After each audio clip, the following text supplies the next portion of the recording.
The cameramen have fallen into the trap. Today I will show you and explain all the secrets hidden in the new episode 69 part 1 of SKIBIDI Toilet, which you may not have noticed. The cameramen and speakermen have ventured even further into the SKIBIDI Toilet laboratory, but they have run into a trap as many mutant Skibidis began attacking them, and even a Michael Jackson Skibidi appeared. In this video I will show you all the secrets you may have missed and explain what happened in the episode, as all those who died in this episode were important characters in the story, and we will greatly regret their loss. The Plunger Man is angrier than ever, and could there be a traitor among them? If you want to discover all this and more, stay until the end of the video, not without first reaching 100 likes, and everyone subscribe and activate the bell if you want more explanations and secrets of SKIBIDI Toilet. I am George Isaac, 1 of 15, and let's start with the video. A Michael Jackson Skibidi has attacked us. In the new episode 69 part 1 of SKIBIDI Toilet, we saw at the beginning how a Skibidi was attacking the POV cameraman, who in this episode is once again the Plunger Man. He struck the Skibidi with his right fist, and it had a water shut-off valve in its left eye, as this is a Skibidi that has undergone experiments.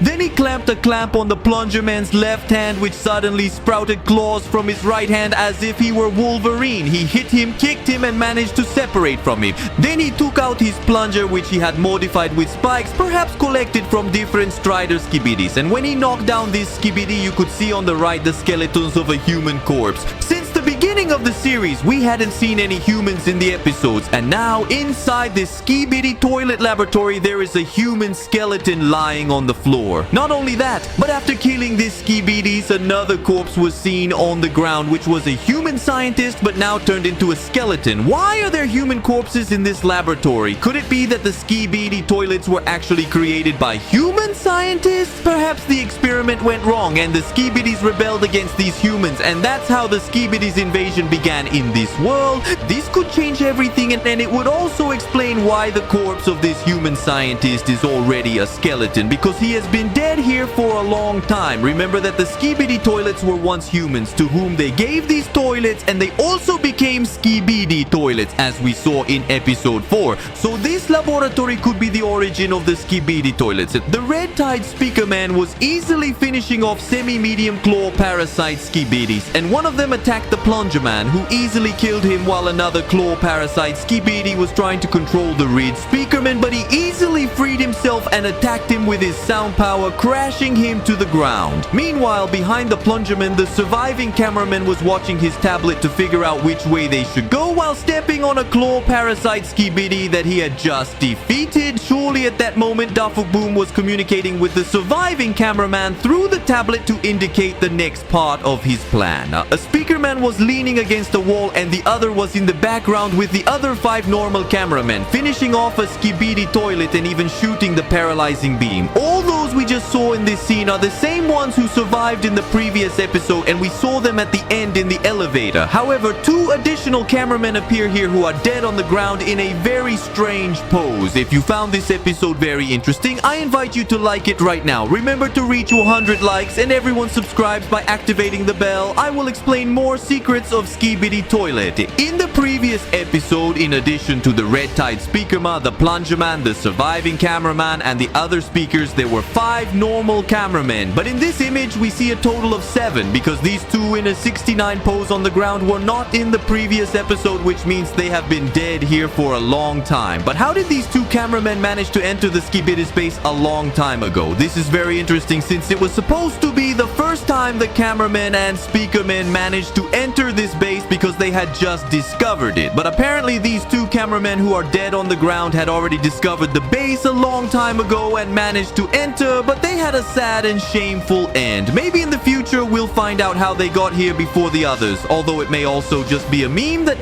Boom placed here, and they have no relevance in the official lore of the series. As has happened when he uploads a compilation of previous episodes, he usually removes scenes. For example, the first time episode 67 part 1 came out, at the top of the tower only 1 shadow was seen, and later it was modified to 2 shadows because one was Boom and the other was the survivor surviving cameraman. That is, he changed the story, so maybe later the Boom realizes that there is no reason for there to be 2 dead cameramen in this base from before and may end up deleting them, since even at the end of episode 67, the only normal cameramen who managed to enter were 5, and those same 5 were the ones who survived until the elevator in episode 68, obviously along with the surviving cameraman and the plunger man. In summary, these 2 dead cameramen on the ground are unnecessary. They are surely a joke because we are in episode 69. But well, after this, they advanced through this corridor where there were many bristles on the sides, and in one of them there were 2 medium SKIBIDI toilets that had already appeared before, but not in the SKIBIDI toilet series, but in reality in a short that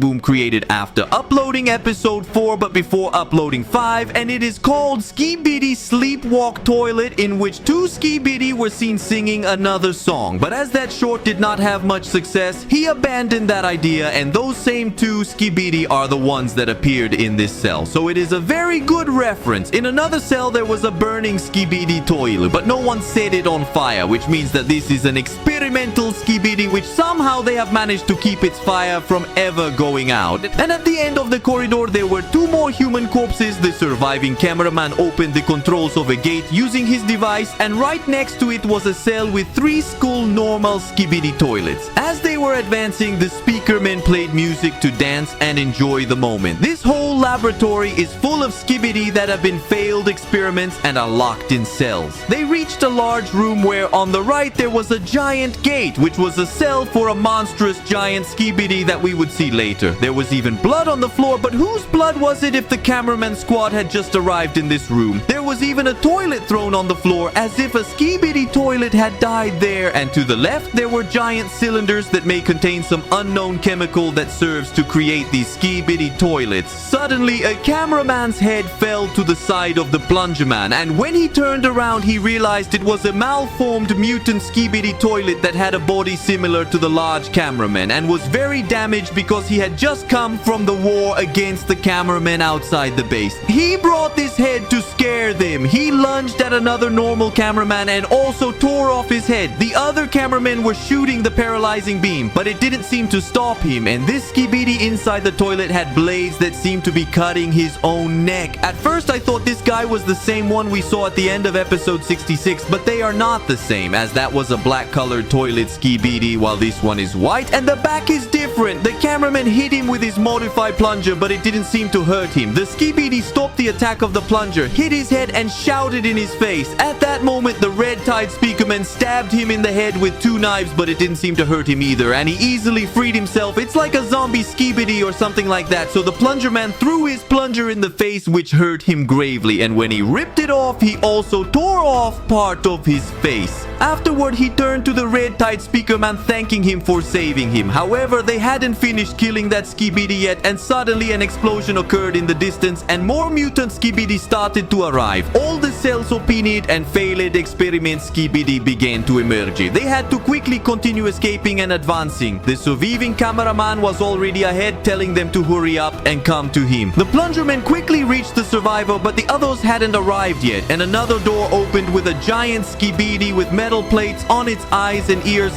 deafening blind SKIBIDI toilet. The surviving cameraman helped by closing the door so that the SKIBIDI couldn't enter, and also closed another door before the SP Keekermen had passed. They almost stayed outside, but they managed to get in. From the giant door we saw a while ago, a Michael Jackson SKIBIDI emerged. All this time he had actually been alive but had been located in this laboratory and turned it into a monstrous SKIBIDI toilet. The door closed just in time for the speakermen to be saved, and out of excitement they started dancing right there. However, this was a big mistake because the SKIBIDI Michael Jackson was able to knock down the door and kill those 2 speakermen. So the survivor continued to escape with the plungerman, but the others were slower. The red-tied speakerman had a jetpack, so he arrived first. The survivor, along with 2 normal cameramen, and Plungerman managed to pass through the last door. However, when the Plungerman turned around, he realized that two normal cameramen were still there, injured by the Michael Jackson SKIBIDI, who had ripped off their arms. These two cameramen were not just anyone, they were the ones who had recovered the Plungerman's plunger when everyone thought he had died from the attack of the scientist SKIBIDI in episode 67. This cameraman had kept this plunger all this time. He had guarded the plunger with the hope that the Plungerman would return, and when he did, at the end of that same episode, he returned it with great honor. This same cameraman, a friend of the plunger, is the one who is injured and trying to escape. The surviving cameraman wanted them to be saved, so he had not closed the door with his device yet. However, the red-tied speakerman knew that if they didn't close the door in time, the Michael Jackson SKIBIDI would also catch up and kill them, so he snatched the device from the survivor, but the Plungerman stopped him, asking them to give them a little more time as they would make it. But suddenly the Michael Jackson SKIBIDI reappeared and brutally killed those cameramen. Just in time, the red-tied speakerman closed the doors. F in the chat for all these fallen soldiers who fought with honor until the end. The Plungerman couldn't believe that they had just let his friends die. He got so angry that he threw himself at the red-tied speakerman and started hitting him in the face. After 2 punches, he came to his senses and realized that the red-tied speakerman had done what he had to do, or else everyone would have died at that moment. So his last punch threw him against the wall and left a big hole there, demonstrating the tremendous strength of this guy and also the strength of the red-tied speakerman, who endured 2 punches from him in the head. The red-tied speakerman also understood the frustration and anger of the Plungerman, so he didn't counterattack or try to defend himself. He simply left him there and continued moving forward. Before being attacked, he returned the device to the surviving cameraman. Then the Plungerman turned to see the SKIBIDI Michael Jackson, who was trapped behind the door with all the other giant and mutant SKIBIDI. He was so angry that when he flipped him off, his hand was trembling with the fury he still had inside. Fortunately, this last door was so resistant that the SKIBIDI didn't even try to break through it because they knew they wouldn't be able to. Now only the Plungerman, the red-tied speakerman, the surviving cameraman, and 2 normal cameramen remained, and they had to keep advancing through this long corridor while hearing the song of the scientist SKIBIDI in the distance. A strange door was on the right, although it seemed to be an elevator, but at the end there was a light with a tone between yellow and green that was vibrating. They would have to discover what all this is about, and this is how this episode 69 part 1 concludes. In the next episode part 2, we will find out if they take the right path or continue on until the end. In this episode, we have seen how the surviving cameraman has tried to save his companions, but it seems that he only cares about saving the cameraman and not the speakerman. If we pay attention, he closed the door a while ago when the spikerman hadn't crossed it yet, as if he didn't care if they were saved or not. And if we remember episode 67, he closed the door and didn't care that it crushed the big speakerman. This could mean that this Tritor cameraman, despite actually working for Dafukboom, still cares about his cameraman brothers. He didn't close the door when the last 2 cameramen were escaping from the Michael Jackson SKIBIDI, and the red-tied speakerman had to do it. In other words, this surviving cameraman is a traitor, but he still cares about the well-being of his cameraman brothers. What he doesn't care about is what happens to the speakermen, and that's why he doesn't mind letting them die. So there is still some goodness left in him. This better explains his strange behavior that despite betraying the Alliance, he tries to save them from time to time, but in reality, it has only been to save the cameraman. So I invite you to write down in the comments what you think about this traitor cameraman. It's just a matter of waiting for the next part of this episode 69 to discover what will happen to the cameraman and speakerman as they continue to delve into this disturbing SKIBIDI toilet space.